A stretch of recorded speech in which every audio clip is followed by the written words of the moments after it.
नमस्कार, आप देख रहे हैं न्यूज इंडिया 56। आपके साथ में हूं वैशाली। आइए रुक करते हैं आज की खबरों की ओर।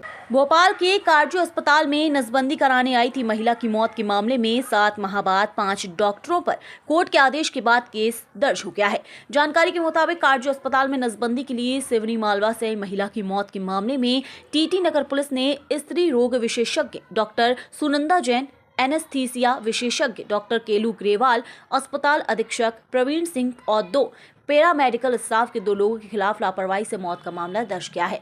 दरअसल ये मामला 14 मई 2024 का है। सिवनी मालवा निवासी रीना गौर नसबंदी ऑपरेशन के लिए कार्डियो अस्पताल में भर्ती हुई थी। ऑपरेशन थिएटर में ले जाने के 20 मिनट बाद उसकी मौत हो गई।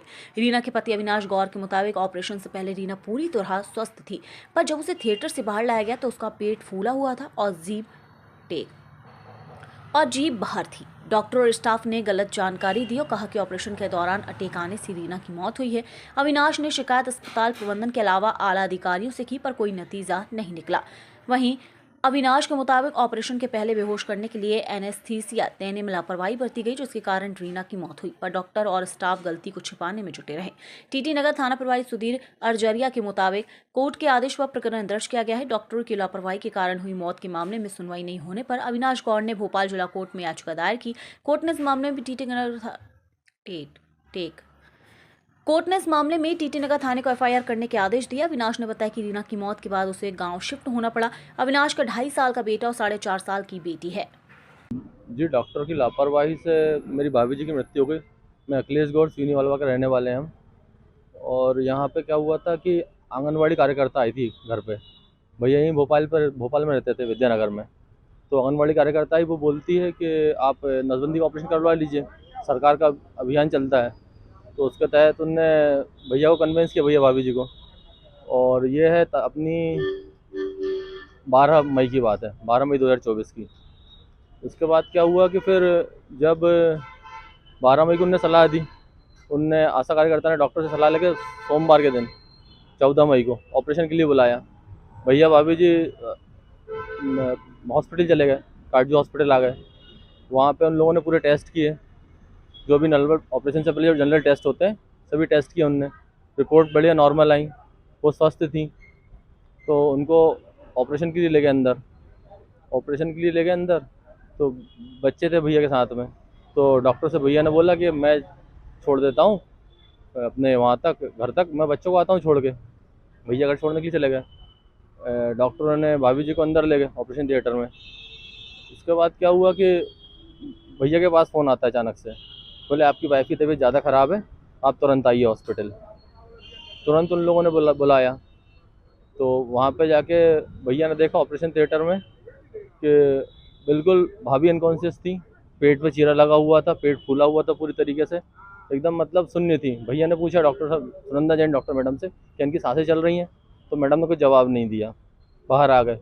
पूरे डॉक्यूमेंट पे साइन करवा लिए, भैया के आने से साइन करवा लिए उन्होंने। पहले आप जल्दी जल्दी साइन कर दीजिए, सब डॉक्यूमेंट पे ब्लैंक पेपर थे, ब्लैंक पे साइन करवा लिया। उसके बाद फिर उन लोगों ने मतलब ब्लैंक पेपर साइन करवा लिया उनने। फिर उसके बाद बोलते हैं आप जब साइन करेंगे तभी हम ट्रीटमेंट करेंगे। फिर उसके कम से कम 1-1.5 घंटे लगभग के बाद बोलते हैं डॉक्टर, बोले आई एम सॉरी, इस तरीके से जवाब दिया डॉक्टर ने। हम लोग होशंगाबाद में थे, होशंगाबाद कलेक्ट्रेट से आ रहे थे हम लोग, अपने काम से जा रहे थे होशंगाबाद। तो वहाँ से फ़ोन आया हमारे पास, बोले ज़्यादा तबीयत ख़राब है। हम भी यहाँ पे आए सीधे, हम सीधे यहीं आ गए, अंदर भी नहीं गए होशंगाबाद में, हम सीधे यहीं आ गए, भोपाल आ गए। भोपाल जब हम आए तो उनने मना कर चुके थे। फिर यहाँ पे हमने कंडीशन देखी, तो डॉक्टर से मैंने बोला, खुद ने बोला मैंने कि आपने जो भी ट्रीटमेंट किया है मुझे उसका डॉक्यूमेंट दिखा दीजिए। आपने यदि सही ट्रीटमेंट करा तो मुझे डॉक्यूमेंट दिखाइए उन चीज़ों के। उन्होंने डॉक्यूमेंट दिखाने से मना कर दिया। फिर साथ वालों ने भी बोला, तो पहले वो पीएम कराने के लिए मना करने लगे। फिर हम लोगों ने दबाव बनाया, तो फिर पुलिस में खबर गई। पुलिस पर जब खबर गई तो फिर अपने टीटी नगर थाने वाले बोलते हैं कि पहले आप वहाँ पे जाइए, बाग सेवनिया वाले कंप्लेंट दर्ज करेंगे। बाग सेवनिया वाले तो बोलते हैं टीटी नगर थाने में दर्ज करेंगे। कम से कम हमको 1 घंटे से घुमाया, यहाँ से वहाँ, यहाँ से वहाँ करके हमारी रिपोर्ट नहीं की। फिर मुझे गुस्सा आ गया, मैंने कहा पहला केस है क्या ऐसा? आपके साइड में मतलब थाने के साइड में हॉस्पिटल है और आपको यही नहीं पता कि आगे कार्रवाई कौन करेगा। तो उसके बाद उन्होंने अलर्ट हुए, उन लोगों ने मुझे और डॉक्टर पर मामला दर्ज हुआ है, क्या ये पूरा मामला? देखिए, माननीय न्यायालय द्वारा एक धारा 156(3) के तहत थाना टीटी नगर को एक आदेश दिया गया था, जिसमें उस आदेश में स्पष्ट था कि जो फरियादी अविनाश गौर, इनकी पत्नी जो रीना गौर है, इनकी डेथ काटजू अस्पताल में दिनांक 14 मई 2024 को एक नसबंदी का ऑपरेशन कराने के दौरान हो गई थी, जिस मामले में इन्होंने एक प्राइवेट कंप्लेंट न्यायालय में प्रस्तुत की थी। उस प्राइवेट कंप्लेंट पर सुनवाई करते हुए न्यायालय द्वारा एफआईआर दर्ज करने और विवेचना करने के आदेश थाना टीकनगर को दिए गए हैं, जिस पर यह अपराध पंजीबद्ध हुआ है। सर कब की घटना है? ये दिनांक 14 मई 2024 को रीना गौर जो आवेदक है, उनकी पत्नी की मृत्यु हुई थी। क्या फरियादी इसके पहले भी थाने में कोई आवेदन दिया गया था थाने में क्या? और घटना के समय फरियादी ने यहाँ पर एक आवेदन दिया था, लेकिन उस समय किन्हीं कारणों से एफआईआर उसमें नहीं हो पाई थी। तत्पश्चात फरियादी द्वारा माननीय न्यायालय में इस आवेदन को प्रस्तुत किया गया था, जिसके आदेश पर यह एफआईआर दर्ज हुई है। सर कितने लोगों के खिलाफ मामला दर्ज हुआ है?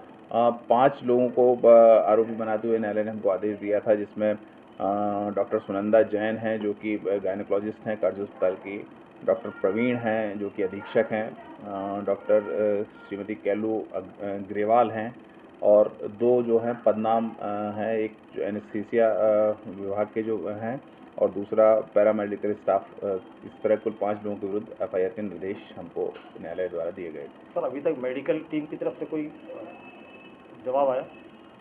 नहीं, आवेदन पत्र की जांच के दौरान हमने पूछताछ मेडिकल स्टाफ से की थी, जिनके द्वारा जो रिपोर्ट थी वो बहुत स्पष्ट नहीं थी। फिर अब अपराध पंजीबद्ध चूंकि हो गया तो इसमें हम पुनः इसमें पूछताछ मेडिकल विभाग से करेंगे।